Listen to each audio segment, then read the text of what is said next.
Only GRM में आप सभी का स्वागत है। आज की इस वीडियो के माध्यम से हम क्रिटिकली इंटरनेशनल थ्योरीज को कवर करने वाले हैं। स्टूडेंट्स के मध्य कॉन्सेप्ट थोड़ा सा टफ रहता है। इस टॉपिक को हम सिंपल से सिंपल भाषा में समझने वाले हैं, जिसमें हम सबसे पहले सिलेबस देखेंगे, यानी कि सिलेबस में ये टॉपिक्स कहाँ हैं। इसके बाद हम पीवाई के ऊपर बात करेंगे कि इस टॉपिक से संबंधित किस प्रकार एग्जाम में क्वेश्चंस पूछे जाते हैं। इसके बाद हम इनके थिंकर्स या बुक्स देखेंगे, यानी कि क्रिटिकली इंटरनेशनल थ्योरी से संबंधित जो थिंकर्स हैं, बुक्स हैं, उनको हम समराइज करेंगे।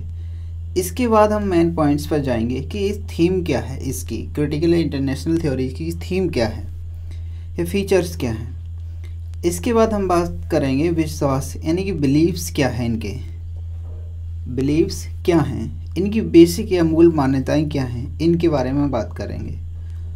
तो चलिए अब इस वीडियो की शुरुआत करते हैं, जिसमें आप सबसे पहले देखिए कि ये सिलेबस में कहाँ है। आप जानते ही हैं कि ये यूनिट नंबर 5 है, इंटरनेशनल रिलेशन से जुड़ी हुई है। इसमें क्रिटिकली इंटरनेशनल थ्योरी जो कि आज की क्लास में हमें कवर करनी है। 2023 में एक क्वेश्चन पूछा है, जिसमें ये कहा है कि ये किसने कहा है, प्रॉब्लम सॉल्विंग थ्योरी के बारे में था। तो आप इस टॉपिक्स को पढ़ाएंगे तो जिसमें रॉबर्ट कॉक्स आप इजीली पा सकते हैं। इसके अलावा क्वेश्चंस ऐसे भी पूछते हैं कि एक लिस्ट दी है आपको और ये बताना है कि क्रिटिकली इंटरनेशनल थ्योरी से थिंकर्स कौन कौन जुड़े हुए हैं, या निम्न में से कौन क्रिटिकली थिंकर्स में शामिल है। यदि अब हम बात करें कि क्रिटिकली इंटरनेशनल थ्योरी में विचारक कौन कौन शामिल हैं या उनकी लिस्टिंग की बात करें, तो सबसे पहले आप रॉबर्ट कॉक्स को देखेंगे। रॉबर्ट कॉक्स, इनकी बुक्स हैं जिन्हें आप गो थ्रू कर सकते हैं। जैसे ये बुक है production power and world orders, जो कि एग्जाम में पूछी हुई है। ऐसे इनकी कॉन्सेप्ट हैं जिन्हें आपको मेन ध्यान में रखना होगा, क्योंकि हमें यहाँ 2023 से PYQ मिला है।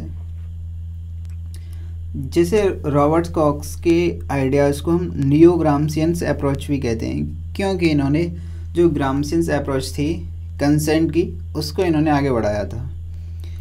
ऐसे ही रॉबर्ट कॉक्स ने problem solving and critically theory के बीच इन्होंने अंतर बताया था। यानी प्रॉब्लम सॉल्विंग थ्योरी ये कहती है कि विश्व में जो व्यवस्थाएं हैं वो वैसी बनी रहें, यानी उसमें नो चेंज हो, जबकि क्रिटिकली थ्योरी कहती है कि जो विश्व की व्यवस्थाएं वो चेंज हों, उनकी आलोचना हो, क्रिटिसाइज हो। ऐसे ही आप अन्य थिंकर्स एंड्रयू लिंकलेटर्स देखेंगे, जिनकी बुक्स हैं जैसे the achievements of critical theory. आप इनकी books beyond realism and Marxism को देखिए। बाकी ये बुक्स आप एक बार गो थ्रू कर लीजिए। अब हम बात करें कि क्रिटिकली इंटरनेशनल थ्योरी में आखिर क्या पॉइंट्स हैं, यानी कि इनमें मेन पॉइंट्स क्या क्या हो सकते हैं। जैसे सबसे पहले इनके नाम को देखिए आप, कि क्रिटिकली थ्योरी जो कि यानी आलोचनात्मक, यानी क्रिटिसाइज करना किसी चीज़ को, तो ये क्लासिकल मार्क्सिज्म को भी क्रिटिसाइज करेंगे, या आप लिबरलिज्म ले लीजिए या रियलिज्म को ले लीजिए, इन सभी को ये क्रिटिसाइज करेंगे। तो आपको इन बातों को तो पहले ध्यान में रखना होगा। अब आप देखिए कि ये क्रिटिकल थ्योरी है वो मार्क्स की ह्यूमनिस्टिक एंड आइडियोलॉजी को तो स्वीकार करते हैं, लेकिन ये मार्क्स की साइंटिफिक एंड मटेरियलिस्टिक अप्रोच है उसको नहीं स्वीकार करते हैं। ये कहते हैं कि जो ट्रेडिशनल मार्क्सिस्ट थे उन्होंने बस इकोनॉमी को ही केवल एक फैक्टर माना था, जो कि एक अपर्याप्त रूप था। क्रिटिकल थ्योरी का आप बेस फ्रैंकफर्ट स्कूल में देख सकते हैं। इट मीन्स कि इनका आधार यहाँ से ही निकला था, फ्रैंकफर्ट स्कूल से, इसीलिए इसे नियो मार्क्सिज्म थ्योरी कहते हैं। तो यहाँ पे ये भी आपको ध्यान में रखना होगा कि नियो मार्क्सिज्म किससे जुड़ा हुआ है। ये रियलिस्टिक या लिबरल इन थ्योरी को क्रिटिसाइज करते हैं, क्योंकि ये कहते हैं कि साइंटिफिक या ऑब्जेक्ट के आधार पर आप वर्ल्ड ऑर्डर को एनालाइज नहीं कर सकते हैं। विशेषकर ये केनेथ वॉल्टिज के स्ट्रक्चरल रियलिज्म को भी नकारते हैं। क्रिटिकल थिंकर्स कहते हैं कि ये 21st सेंचुरी में विश्व में लोकतांत्रिक शासनों का विस्तार हो रहा है, उद्योगों का प्रभाव बढ़ रहा है, इसीलिए जो वर्ग संघर्ष है, यानी कि जो क्लास स्ट्रगल है, वो कहीं ना कहीं नगण्य हो रहा है। तो इससे अब पूंजीवाद का विनाश तो संभव नहीं है, यानी कि जो कैपिटलिस्ट सिस्टम है उसको आप नहीं निकाल सकती हैं, क्योंकि क्लास ही स्ट्रगल नहीं करेगी। या इसके पीछे अब क्या विचार अपनाना चाहिए, तो वो कहते हैं कि सोशलिस्ट कल्चर्स को अपनाना चाहिए, जो कि ग्रामसी का विचार था पहले से ही।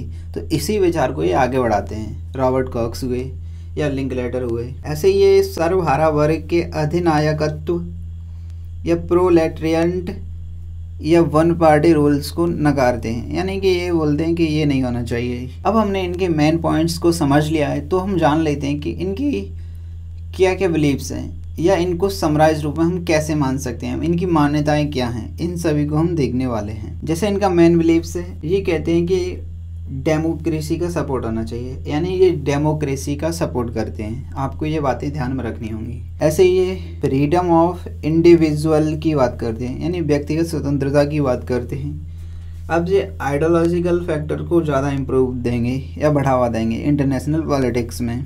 ऐसे ही ये अब क्लास की बजाय ह्यूमन अपलिफ्टमेंट यानी मानवीय उत्थान पर बल देंगे। ऐसे ही ये ह्यूमन वैल्यू को बढ़ावा देंगे। साथ ही जो समस्याएं हैं जैसे पॉवर्टी, हंगर, इनको रिड्यूस करने की बात करेंगे। ये बात शांति कोऑपरेशंस की करेंगे। साइंस एंड ऑब्जेक्टिविटी को ये नकारते हैं। इनके अनुसार इंटरनेशनल पॉलिटिक्स में साइंस एंड ऑब्जेक्टिविटी नहीं है। तो अब हमने क्रिटिकल इंटरनेशनल थ्योरी की बिलीव्स देख ली, इनकी मेन पॉइंट्स देख लिए, हमने PYQ देख लिए। इन सभी विचारों के साथ आप इस टॉपिक को समझ चुके होंगे। यदि हम संक्षिप्त रूप में रिवाइज करें कि आज हमने क्या क्या सीख लिया है। सबसे पहले हमने PYQ देखा था, इससे पहले भी सिलेबस देखा था, देन थिंकर्स देखे थे जैसे रॉबर्ट कॉक्स हुए या एंड्रयू लिंकलेटर्स हुए। इसके बाद हमने इनकी मेन थ्योरी क्या थी इसके बारे में जाना था। इसके बाद अब हमने बिलीव्स देखे थे कि बिलीव्स में ये क्या क्या बातें रखते हैं। अगर आप इस चार्ट को याद कर लेते हैं या लर्न कर लेते हैं तो ये इस थ्योरी के लिए काफ़ी होगा। यदि फीचर से MCQ भी पूछा जाए, आगे फ्यूचर PYQ भी पूछा जाए, तो आप इजीली इस टॉपिक से बना सकते हैं। तो आज के लिए इतना ही। साथ ही जो लोग इसकी PDF चाहते हैं वो ओनली JRF टेलीग्राम चैनल से प्राप्त कर सकते हैं। आप सीधे टेलीग्राम पर सर्च कीजिए ओनली JRF 2023, ये चैनल मिल जाएगा और इसकी PDF भी मिल जाएगी जो कि बिल्कुल फ्री में है। आई होप आज की ये वीडियो आपको पसंद आई हो। साथ ही पसंद आई हो तो लाइक, शेयर और सब्सक्राइब करना तो बनता है। तो आज इसी के साथ अपनी इस वीडियो को समाप्त करते हैं। तब तक के लिए बाय बाय, थैंक यू, जय हिंद, अपना ख्याल रखिए।